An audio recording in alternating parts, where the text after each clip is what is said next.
Sir, സംസ്ഥാനത്ത് മഴക്കെടുതി അതീവ രൂക്ഷമാണ്. വേണ്ട നിലയിൽ ഒരു രക്ഷാപ്രവർത്തനം തുടക്കത്തിൽ തന്നെ തുടങ്ങാൻ നമുക്ക് സാധിച്ചില്ല എന്നതൊരു പരാജയം തന്നെയാണ്. അതിന്റെ എല്ലാ തരത്തിലുള്ള അനന്തരഫലങ്ങളും അവിടെയുള്ള വെള്ളം കയറിയിരിക്കുന്ന മിക്കയിടങ്ങളിലുമുള്ള ജനങ്ങൾ അനുഭവിക്കുന്നുമുണ്ട്.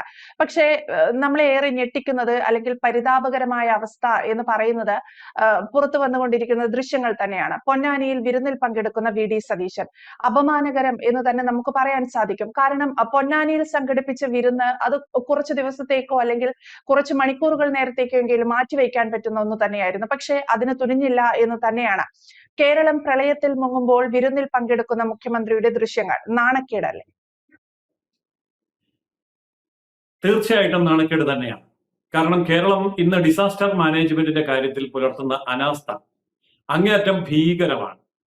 അതായത് കസ്തൂരിരംഗൻ റിപ്പോർട്ടൊക്കെ വരുന്നതിന് മുമ്പ് തന്നെ മലയാളികൾ അനുഭവിച്ചു തുടങ്ങിയതാണ് ഉരുൾപൊട്ടലും അതുപോലെയുള്ള ദുരന്തങ്ങളും വെള്ളപ്പൊക്കവും എല്ലാം. എന്നാൽ ഈ ദുരന്ത നിവാരണത്തിന് വേണ്ടിയുള്ള കേന്ദ്ര ഗവൺമെന്റിന്റെ സഹായങ്ങളെ സംസ്ഥാന ഗവൺമെന്റിന്റെ നടപടികളുമായിട്ട് ഏകോപിപ്പിക്കുന്നതിനോ അതിനുവേണ്ടി അനുവദിച്ചിരിക്കുന്ന ഫണ്ട് യഥാസമയം കൃത്യമായി ഉപയോഗിക്കുന്നതിനോ ജനങ്ങളെ രക്ഷിക്കുന്നതിനോ യാതൊരുവിധ നടപടിയും നമ്മുടെ സംസ്ഥാന സർക്കാരിന്റെ ഭാഗത്ത് നിന്ന് ഉണ്ടാവുന്നതേയില്ല.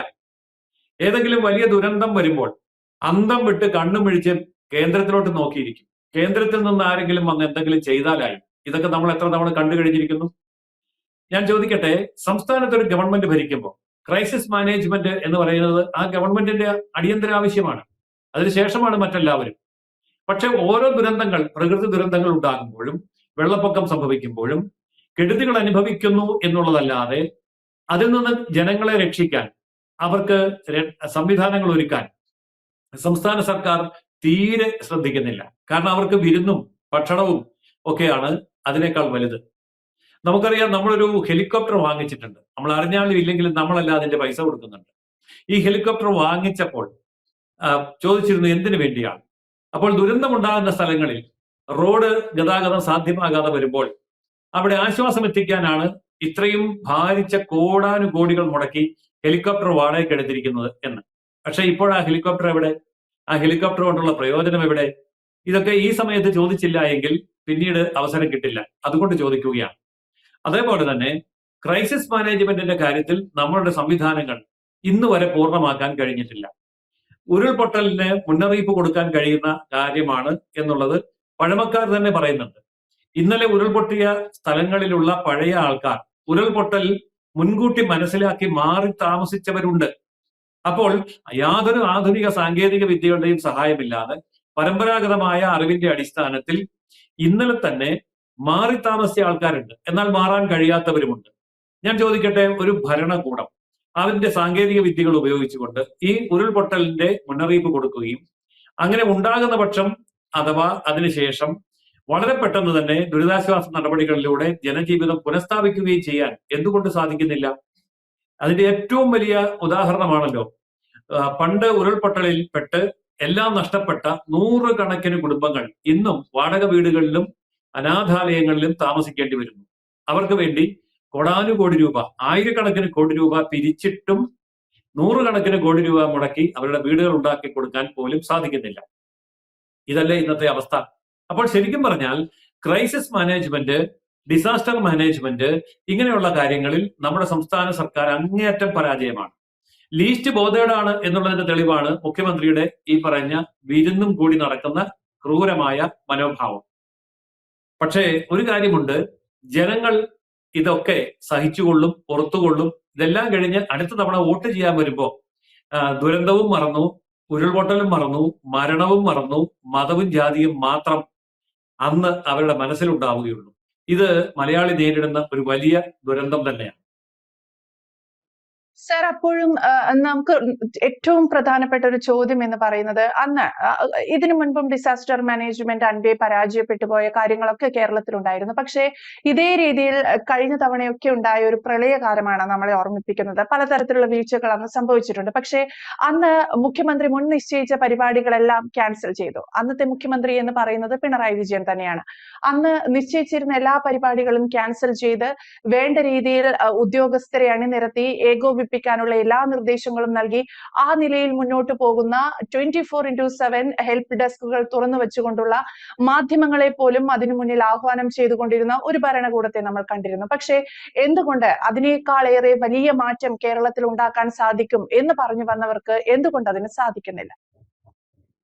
പ്രധാനമായ അതിന്റെ കാരണം കോൺഗ്രസ് സംസ്കാരമാണ്. കോൺഗ്രസുകാർക്ക് ഭരണം എന്ന് പറയുന്നത് ആസ്വദിക്കാനുള്ള ഒരു കലാപരിപാടിയോ അല്ലെങ്കിൽ ഭക്ഷണം പോലെയുള്ള കാര്യമാണ്.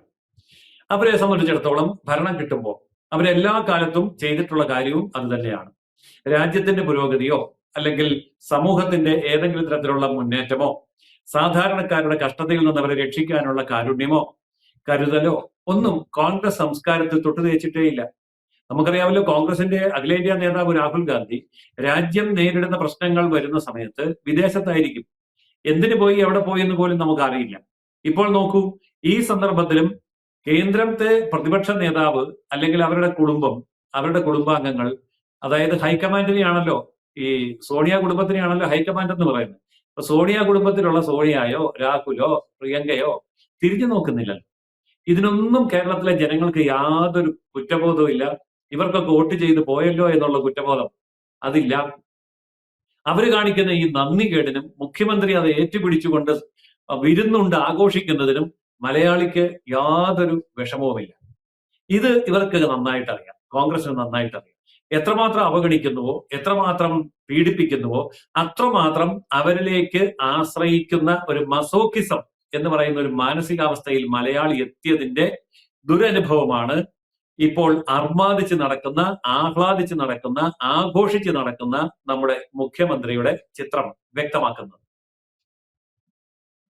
സർ സൂചിപ്പിച്ചതുപോലെ പലപ്പോഴും കേന്ദ്രത്തിന്റെ സഹായം അല്ലെങ്കിൽ കേന്ദ്രം എന്ത് നൽകും എന്ന രീതിയിൽ തന്നെയായിരുന്നു സംസ്ഥാനത്ത് പലപ്പോഴും നടക്കുന്ന ഓരോ ദുരിതത്തിനു ശേഷവും ദുരന്തത്തിനു ശേഷവും ഉറ്റുനോക്കിക്കൊണ്ടിരുന്നത്. ഇവിടെയും പതിവ് തെറ്റുന്നില്ല. മഴക്കെടുതി കാരണം വലയുന്ന സംസ്ഥാനങ്ങൾക്ക് 2117 കോടിയോളമാണ് കേന്ദ്ര സർക്കാർ പ്രഖ്യാപിച്ചിരിക്കുന്നത്. നിലവിൽ ഏറ്റവും ഒടുവിലത്തെ ഒരു അപ്ഡേഷൻ അനുസരിച്ച് സംസ്ഥാനത്ത് 8 പേരാണ് മരണപ്പെട്ടിരിക്കുന്നത്. 8ഓളം പേരെ അല്ലെങ്കിൽ അതിലും കൂടുതൽ ആളുകളെ കാണാതായിട്ടുമുണ്ട്. ഈ നിലയിലേക്ക് കാര്യങ്ങൾ ഏകോപിപ്പിക്കാൻ ഇവിടെ ഒരു സിസ്റ്റം ഉണ്ടായിരുന്നു. ആ സിസ്റ്റം പരാജയപ്പെടുന്നു എന്ന കാഴ്ച തന്നെയാണ്.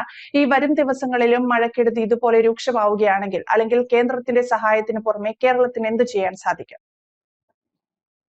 കേരളത്തിന് ആവശ്യത്തിലേറെ പണമുണ്ട്.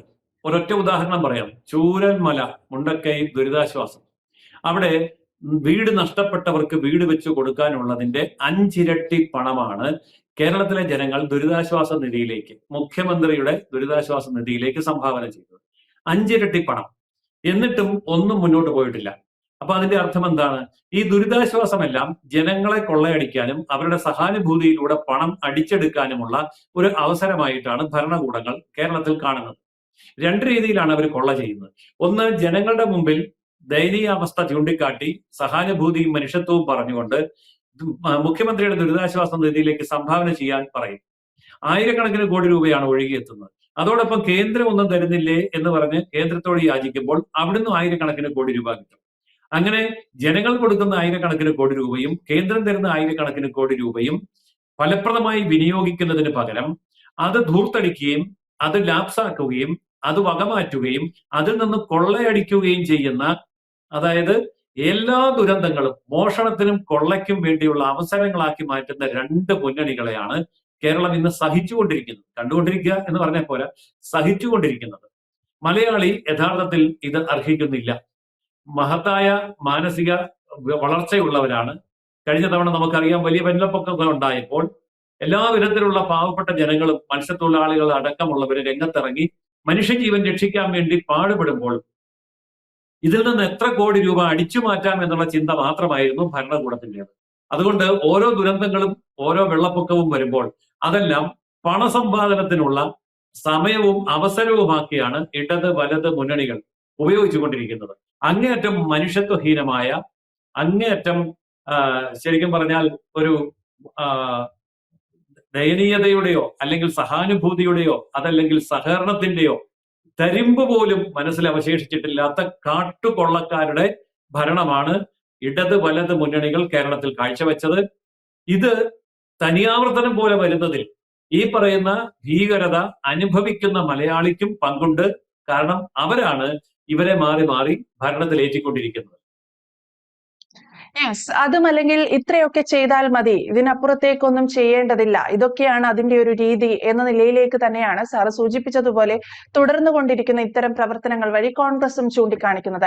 ഏത് നിലയിലേക്ക് കാര്യങ്ങൾ എത്തുമെന്ന് കണ്ടറിയേണ്ടതാണ്. എന്തായാലും പ്രളയത്തെ തുടർന്നുണ്ടായ ഒരു വലിയ ദുരന്തത്തിന് അല്ലെങ്കിൽ അതുവഴി ബുദ്ധിമുട്ടുന്ന ജനങ്ങൾക്ക് മുന്നിൽ കൃത്യമായ സഹായം എത്തിക്കാൻ, രക്ഷാപ്രവർത്തനം ഏകോപിപ്പിക്കാൻ, അത്തരത്തിലുള്ള ഒന്നിലും തികഞ്ഞ ഒരു പരാജയമായി തന്നെ കോൺഗ്രസ് സർക്കാർ മാറിയിരിക്കുന്നു എന്നതാണ് യാഥാർത്ഥ്യം.